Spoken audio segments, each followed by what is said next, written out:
Dear student, आज हम पढ़ेंगे oxidation state of 16 group elements. Okay, चलिए देखिए 16 ग्रुप एलिमेंट्स कौन से हैं।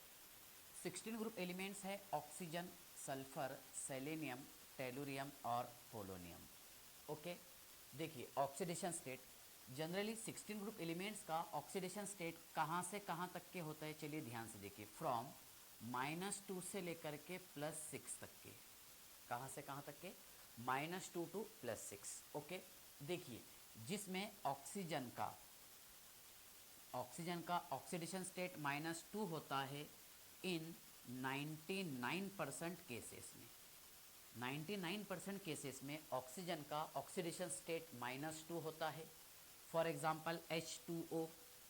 ओके, देखिए विथ एग्जांपल मैं एक्सप्लेन करता हूँ, है ना। यहाँ पर ऑक्सीजन का ऑक्सीडेशन स्टेट -2 है, हाइड्रोजन का +1 और ये हाइड्रोजन का +1 है ना। इसके बाद देखिए पर ऑक्साइड में, है ना, पर ऑक्साइड में ऑक्सीजन का ऑक्सीडेशन स्टेट -1 होता है, जैसा H2O2, इसका नेम है हाइड्रोजन पर ऑक्साइड, ठीक है ना। यहाँ पर ऑक्सीजन का ऑक्सीडेशन स्टेट होता है बेटा -1। ओके, चलिए देखिए ये ये है -1 और ये है +1। यहाँ पर देखिए आप ऑक्सीजन का ऑक्सीडेशन स्टेट -1 और हाइड्रोजन का +1। यस, तो परऑक्साइड में और ऑक्साइड आयन में ऑक्सीजन का ऑक्सीडेशन स्टेट -1 होता है। ऑक्साइड आयन देखिए बेटा O2 चार्ज है इस पर -2, O बॉन्ड O, है ना, इसका ऑक्सीडेशन स्टेट -1, इसका कितना है -1, ठीक है ना। इसके बाद देखिए सुपर ऑक्साइड, जो हम रिडॉक्स रिएक्शन में पढ़े हैं, क्या सुपर ऑक्साइड में ऑक्सीजन का ऑक्सीडेशन स्टेट होता है बेटा -12, है ना। सुपर ऑक्साइड कौन बनाता है? KO2, है ना, पोटाशियम, रुबेडियम और सीशियम CSO2। देखिए KO2 एक पोटाशियम 2 ऑक्सीजन, इसका ऑक्सीडेशन स्टेट +1, इसका -12 और इसका भी है बेटा -12। ओके, सुपर ऑक्साइड में ऑक्सीजन का ऑक्सीडेशन स्टेट होता है -12, ठीक है ना। और कुछ केसेस ऐसे हैं जैसा OF2, जहाँ पर ऑक्सीजन का ऑक्सीडेशन स्टेट +2 होता है। देखिए आप ध्यान से, यस, ये है बेटा +2, ये -1 फ्लोरीन का हमेशा, इसका कितना -1। और O2F2 में ऑक्सीजन का ऑक्सीडेशन स्टेट होता है +1। यस, देखिए मैं शॉर्ट में लिख देता हूँ इसे, O बॉन्ड O, एक यस, O2F2। तो ध्यान से देखिए, ये रहेगा -1, ठीक है, ये रहेगा बेटा +1, यहाँ पर +1 और ये रहेगा -1। यहाँ पर ऑक्सीजन का ऑक्सीडेशन स्टेट कितना होगा? +1। तो देखिए मैं आपको ये बता रहा था कि 16 ग्रुप एलिमेंट्स का ऑक्सीडेशन स्टेट -2 से लेकर के +6 तक के होता है, जिनमें ऑक्सीजन का ऑक्सीडेशन स्टेट -1 होता है, किसमें? परऑक्साइड में, है ना। ऑक्सीजन का ऑक्सीडेशन स्टेट -2 भी होता है, -12 होता है, +1 होता है, +2 होता है, इवन 0 भी होता है O2 जब अनकम्बाइन हो। ओके, इसके बाद ध्यान से देखिएगा सल्फर, सेलेनियम, टेलुरियम और पोलोनियम। ओके, सल्फर का ऑक्सीडेशन स्टेट -2, +2, +4, +6। ओके, क्यों? क्योंकि इनका इलेक्ट्रॉनिक कॉन्फिगरेशन NH2NP4 है बेटा। देखिए ये 2 इलेक्ट्रॉन ऑप्टेन करके, 2 इलेक्ट्रॉन गेन करके या फिर 2 इलेक्ट्रॉन का शेयरिंग करके अपना ऑक्टेट कंप्लीट कर सकता है, ठीक है ना। इसलिए ऑक्सीडेशन स्टेट -2 आएगा, है। +2 भी आ सकता, +4 भी आ सकता और +6 भी आता है due to large atomic size. लेकिन ऑक्सीजन जो है कहाँ से कहाँ तक के रखेगा ऑक्सीडेशन स्टेट? -2 से लेकर के +2 तक के। सेलिनियम का सेम पॉइंट है बेटा -2, +2, +4, +6 ऑक्सीडेशन स्टेट। टेलुरियम -2, ठीक है, +2, +4, +6 oxidation state.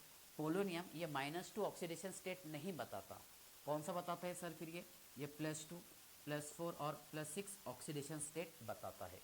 Sulphur, selenium, tellurium और पोलोनियम, ठीक है ना। तो ध्यान से देखिएगा बेटा, ऑक्सीजन, सल्फर, सेलेनियम, टेलुरियम और पोलोनियम। लेकिन ख़ास बात अगर हम बात करेंगे सल्फर, सेलेनियम, टेलुरियम और पोलोनियम की, तो टॉप टू बॉटम जाने पर +6 ऑक्सीडेशन स्टेट, इसका स्टेबिलिटी डिक्रीज होता है, स्टेबिलिटी डिक्रीज होता है due to inert pair effect. इस पर हम डिस्कस करने वाले हैं, due to inert pair effect. लेकिन सल्फर, सेलेनियम, टेलुरियम और पोलोनियम टॉप टू बॉटम जाने पर, ऊपर से नीचे जाने पर +4 ऑक्सीडेशन स्टेट का स्टेबिलिटी, ठीक है, ये बेटा इंक्रीज होता है। जैसे यहाँ मैंने बताया हूँ कि +6 ऑक्सीडेशन स्टेट का स्टेबिलिटी डिक्रीज होगा सल्फर, सेलेनियम, टेलुरियम, पोलोनियम की तरफ जाने पर। मतलब सल्फर से पोलोनियम की तरफ जाने पर इसका +6 वाला ऑक्सीडेशन स्टेट, इसका स्टेबिलिटी डिक्रीज होता है। क्यों डिक्रीज होगा हम अभी डिस्कस करने वाले हैं, due to inert pair effect, है ना। लेकिन +4 ऑक्सीडेशन स्टेट का स्टेबिलिटी ज़्यादा होता है ना, टॉप टू बॉटम, ऊपर से नीचे जाने पर। मतलब पोलोनियम जो है ये +4 ऑक्सीडेशन स्टेट पर ज़्यादा स्टेबल होता है। याद रखेंगे आप। चलिए ध्यान से देखिए, ठीक है। ऑक्सीजन, सल्फर, सेलेनियम, टेलुरियम और पोलोनियम, ठीक है ना। इस टॉपिक से रिलेटेड मैं आपको कुछ क्वेश्चन सॉल्व करवाने की भी कोशिश करूँगा। क्या ऑर्डर ऑफ स्टेबिलिटी हम कैसे निकालेंगे, थोड़ा सा हम डिस्कस करने वाले हैं बेटा, ध्यान से देखिए। ऑक्सीजन, सल्फर, सेलेनियम, ऑक्सीजन का तो काम हो गया। अब यहाँ पर हम डिस्कस करेंगे सल्फर, सेलेनियम, टेलुरियम और पोलोनियम के बारे में। चलिए ठीक है, देखिए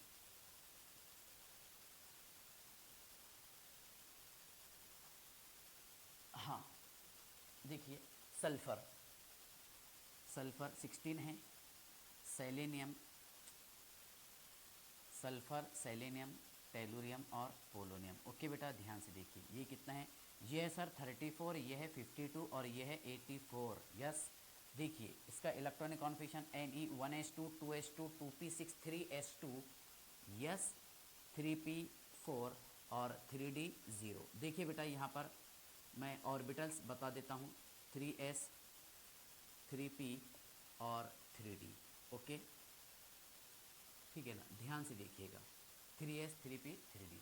देखिए यहाँ पर क्या होगा, क्या इनर शेल जो है आउटर मोस्ट शेल के इलेक्ट्रॉन को अपनी तरफ खींचने की कोशिश करेगा। मतलब कौन, न्यूक्लियस। न्यूक्लियस क्या करेगा, क्या आउटर मोस्ट शेल के इलेक्ट्रॉन को अपनी तरफ खींचेगा। लेकिन देखिए यहाँ पर इलेक्ट्रॉन कितने थे, 2, इसमें p में 4 और d में कितने हैं, 0। ठीक है, यह है बेटा कहाँ पर, ग्राउंड स्टेट पर। पहले हम इसकी बात करते हैं। चलिए, तो यहाँ पर क्या होगा, क्या इनर शेल के इलेक्ट्रॉन और आउटर मोस्ट शेल के जो इलेक्ट्रॉन है इसके बीच में स्ट्रॉन्ग रिपल्शन होगा, है ना, जिसे हम बोलते हैं शील्डिंग इफेक्ट। मतलब दोनों के बीच में खतरनाक शील्डिंग इफेक्ट होगा। ओके, तो शील्डिंग इफेक्ट किसके बीच में होगा, inner shell 1s 2s 2p, है ना, 1s2 2s2 2p6 के इलेक्ट्रॉन और ये 3s 3p 3d के इलेक्ट्रॉन के बीच में रिपल्शन होगा, जबकि 3d में भी एब्सेंट इलेक्ट्रॉन है। ओके, तो इनके बीच में रिपल्शन होगा। जब रिपल्शन होगा तो यहाँ का एक इलेक्ट्रॉन इधर एंटर हो जाएगा। देखिए बेटा कैसा एंटर होगा, मैं आपको बता देता हूँ, ये ग्राउंड स्टेट। चलिए पहले हम इस पर डिस्कस कर लेंगे, ठीक है ना। ये इलेक्ट्रॉन, ठीक है, इसको अभी हम रहने देते हैं। चलिए ठीक है ना, देखिए एक एक एक और D के कितने टाइप्स है सर, D के 5 टाइप्स है। एक इलेक्ट्रॉन मैंने एंटर कर दिया हूँ, ये रहेगा बेटा ES1 एक्साइटेड स्टेट फर्स्ट, ठीक है ना। तो देखिए यहाँ पर सल्फर के पास में कितने इलेक्ट्रॉन अवेलेबल थे, अभी 2 इलेक्ट्रॉन अनपेड अवेलेबल थे। तो सल्फर क्या कर सकता है, क्या 2 इलेक्ट्रॉन को गेन कर सकता है, शेयरिंग कर सकता है, बराबर है ना। मीन्स यहाँ पर सल्फर जो है ऑक्सीडेशन स्टेट बता सकता है -2, और उसी के साथ साथ 2 इलेक्ट्रॉन का लॉस करके ये +2 ऑक्सीडेशन स्टेट भी बता सकता है। लेकिन देखिए यहाँ पर सल्फर के पास में एक्साइटेड स्टेट नंबर 1 में इलेक्ट्रॉन कितने अवेलेबल है, 4 है सर। कितने इलेक्ट्रॉन का लॉस कर सकता है, 4, ठीक है। क्या और रिपल्शन पॉसिबल है, यस सर, है ना। 3s के इलेक्ट्रॉन और इनर शेल के इलेक्ट्रॉन के बीच में जब रिपल्शन होगा तो ये एक इलेक्ट्रॉन एज इट इज, यहाँ पर कितने इलेक्ट्रॉन अवेलेबल रहेंगे, 1 2 3, और यहाँ पर देखिए बेटा ध्यान से आप, 1 2, ओके। कितने इलेक्ट्रॉन अवेलेबल है, 2 इलेक्ट्रॉन अवेलेबल है सर, ES2, है ना। तो 1 2 3 4 5 6 इलेक्ट्रॉन, मतलब D में 2 इलेक्ट्रॉन अवेलेबल है, 3 5 और 1 6। इस तरह सल्फर जो है कितना ऑक्सीडेशन स्टेट बता सकता है, मैक्सिमम +6। देखिए यहाँ पर जो है मतलब स्ट्रॉन्ग रिपल्शन होगा किसके बीच में, इनर शेल और आउटर मोस्ट शेल, ठीक है ना। तो यहाँ पर सल्फर का +6 वाला oxidation state, +6 oxidation state is more stable due to shielding effect, shielding effect की वजह से इसका +6 वाला ऑक्सीडेशन स्टेट ज़्यादा स्टेबल होता है, ठीक है ना। ठीक है, इसके बाद देखिए पोलोनियम की हम बात करते हैं, सेलेनियम, टेलुरियम, पोलोनियम, है ना। सेलेनियम में भी सेम ऐसे आएगा, सेलेनियम, टेलुरियम और, है ना। चलिए, तो इनका कौन से वाला ज़्यादा स्टेबल रहेगा ऑक्सीडेशन स्टेट? ज़्यादा स्टेबल रहेगा सर +6, और इसका +4 भी रहेगा और +6 भी रहेगा, लेकिन +6 वाला ज़्यादा स्टेबल होगा, more stable, okay, due to shielding effect. थोड़ी सी बात कर लेते हैं हम पोलोनियम की, है ना, शॉर्ट में समझाने की कोशिश करता। पोलोनियम का एटॉमिक नंबर है 84, इसके लिए हम नोबल गैस यूज़ करेंगे बेटा जेनॉन। जेनॉन का एटॉमिक नंबर 54, है ना, 4F14 5D10 6S2, है ना, और 6P4। काउंट कीजिएगा आप, पूरे इलेक्ट्रॉन बैलेंस हो गए क्या? तो 54 + 14 68 78 884, यस सर। ठीक है, देखो यहाँ पर ये इनर शेल है और ये आउटर मोस्ट शेल है, okay. F and D orbital, देखो D and F orbital have poor shielding effect, poor shielding effect. देखो डी और एफ ऑर्बिटल का शील्डिंग इफेक्ट पुअर होता है, कमज़ोर होता है ना। इस बेसिस पर क्या होगा मैं आपको बताता हूँ। 4f के इलेक्ट्रॉन जो है ये 6d ऑर्बिटल में एंटर नहीं होंगे, जैसा 6s के 2 इलेक्ट्रॉन, 6p के पास कितने इलेक्ट्रॉन? 1 2 3 4, ओके, और d के पास 1 2 3 4 5, है ना। अभी यहाँ पर 0 इलेक्ट्रॉन, तो 6s 6p और 6d, यहाँ पर 6d के पास में 0 इलेक्ट्रॉन प्रेजेंट है ना। देखिए यहाँ पर क्या होगा कि पुअर शील्डिंग इफेक्ट होने की वजह से ये शो करेगा inert pair effect, inert pair effect. क्या यहाँ पर इसके आउटर मोस्ट शेल में, मतलब देखिए ये s के इलेक्ट्रॉन जो है ये एंटर हो जाएंगे कहाँ पर? इनर ऑर्बिटल में। कहाँ पर? इनर ऑर्बिटल में। और s के इलेक्ट्रॉन हो जाएंगे बेटा इनर्ट। क्या हो जाएंगे? इनर्ट, जिसे बोलेंगे हम इनर्ट पेयर इफेक्ट, ठीक है। फिर कितने इलेक्ट्रॉन इसके पास में अवेलेबल है? 4 इलेक्ट्रॉन। इसलिए पोलोनियम का जो मैक्सिमम ऑक्सीडेशन स्टेट, जो स्टेबल वाला ऑक्सीडेशन स्टेट होगा, that is +4, stable oxidation state due to inert pair effect. देखिए मैं इसको थोड़ा स्लो समझाता हूँ। यहाँ पर क्या होगा, क्या D और F ऑर्बिटल अवेलेबल है।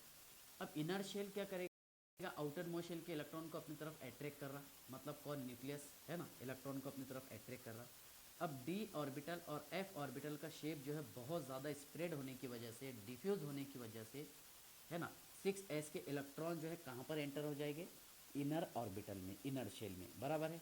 मीन्स यहाँ पर 6s के इलेक्ट्रॉन जो है ये अवेलेबल नहीं होंगे बॉन्ड तैयार करने के लिए, ओके। फिर पोलोनियम के पास में कितने इलेक्ट्रॉन अवेलेबल है बॉन्ड तैयार करने के लिए? 4 इलेक्ट्रॉन।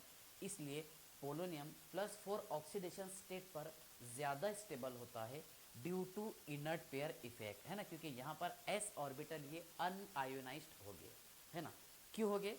क्योंकि D और F ऑर्बिटल इसका शील्डिंग इफेक्ट बहुत कमज़ोर होता है, पुअर होता है, मतलब इसके बीच में, ये दोनों के बीच में रिपल्शन नहीं होगा। इसलिए इलेक्ट्रॉन जो है 6s के इलेक्ट्रॉन कहाँ पर एंटर हो गए? इनर शेल में और इनर ऑर्बिटल्स में, ओके। इस बेसिस पर +4 वाला ऑक्सीडेशन स्टेट ये ज़्यादा स्टेबल होता है। इसलिए मैं आपको बता सकता हूँ, देखिए ध्यान से, क्या SF4 से ये ज़्यादा स्टेबल होता है, या फिर SCl4 ले लेंगे हम। चलिए, SCl4 से ज़्यादा स्टेबल होता है POCl4, ओके। क्यों? क्योंकि यहाँ पर इसका ऑक्सीडेशन स्टेट +4 और इसका +4, और हमें पता है कि पोलोनियम का +4 वाला ऑक्सीडेशन स्टेट ज़्यादा स्टेबल होता है एज़ कम्पेयर टू, है ना, सल्फर, सेलेनियम, टेलुरियम, ओके। देखिए ये मोर स्टेबल होगा, है ना, वही रीज़न है due to inert pair effect. लेकिन अगर हम बात करेंगे यहाँ पर SF6, ये ज़्यादा स्टेबल होता है एज़ कम्पेयर टू POF6। क्यों? क्योंकि यहाँ पर ये शो करता है +6 ऑक्सीडेशन स्टेट, और ये भी क्या शो करता है? +6 ऑक्सीडेशन स्टेट। लेकिन सल्फर जो है ये +6 ऑक्सीडेशन स्टेट पर मोर स्टेबल होता है, मोर स्टेबल होता है ड्यू टू इनर्ट, देखो ड्यू टू शील्डिंग इफेक्ट, लेकिन कौन सा? Due to strong shielding effect, due to strong shielding effect, okay. याद रखेंगे, छोटे मोटे क्वेश्चन हम सॉल्व कर सकते हैं यहाँ पर। देखिए अगर मैं टेलुरियम की बात करता हूँ, TeF4 और POF4, जिसमें ज़्यादा स्टेबल कौन से वाला रहेगा? ये वाला। क्यों? क्योंकि टॉप टू बॉटम आने पर +4 ऑक्सीडेशन स्टेट का स्टेबिलिटी इंक्रीज होता है due to inert pair effect. Yes, यहाँ तक कि आपको समझ में आ गया? ठीक है। अब देखिए मैं इसको बहुत ज़्यादा इसलिए एक्सप्लेन भी नहीं किया क्योंकि इससे पहले के लेक्चर्स में हम वही चीज़ें पढ़ते हुए आए हैं। ओके, नेक्स्ट पॉइंट बेटा ध्यान से देखिएगा, एक लास्ट टॉपिक बाकी था इसका, दैट इज डेंसिटी। डेंसिटी का पॉइंट खास ये है कि ऑक्सीजन से पोलोनियम की तरफ जाने पर डेंसिटी इसका इंक्रीज होता ड्यू टू, ठीक है ना, strong van der Waals forces. Van der Waals forces means, या फिर साइज इसका इंक्रीज होता, मतलब साइज जितना ज़्यादा कॉम्पैक्ट रहेगा उस एटम का डेंसिटी उतना ज़्यादा होगा।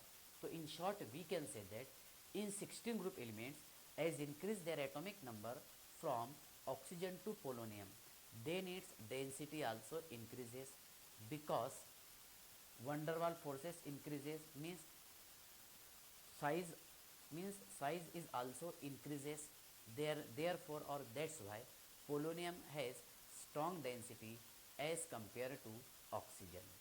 चलिए, तो यहाँ पर हमारा 16 ग्रुप एलिमेंट्स का केमिकल प्रॉपर्टीज़ एंड होता है।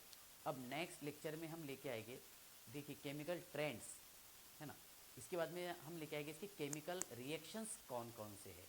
चलिए ठीक है, बाय।